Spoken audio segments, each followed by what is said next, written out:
دەم باش navê me Sîpanê Xelatê ye ji bajarê Serêkaniyê me niha jî li welatê Almanya dijî li bajarê Bochum. Ez ê niha perçak ji romana Mamoste Elî Kolo bixwînim ya jî got bi navnîşan السماء تمطر عشقا.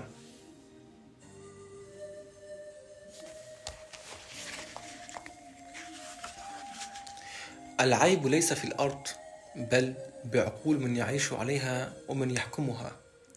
الحب من ضحايا الشرق، فكم قصة عشق انتهت بطريقة مأساوية وتغنت بها شعوب الشرق وتأسفت عليها، بالرغم من أن هذه القصص تتكرر لديهم ويقفون ضد أبطالها.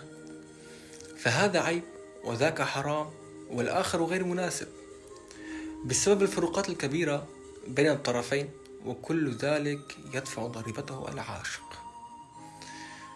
فها هو الأستاذ صالح بالرغم من ثقافته وحبه لقوميته ومعاشرته لشعوب أخرى لا يستطيع التخلص من القيود التي تقيد شعوب الشرق، ويقف في طريق عاشقين كل ذنبهما أن قلبيهما خفقا عشقا، وأراد الوصول إلى السعادة التي تفتقر إليها هذه الأرض ليبنيا بيتا مليئا بالأمل. لكن يبقى الوصول إلى الهدف بالصعوبة أجمل من وصول السهل، فالوصول بدون مصاعب لا طعم له، والنكهة في المقاومة. فالتاريخ يخذ المقاومين والأبطال، أما المنهزمون فلا مكان لهم بين صفحاته.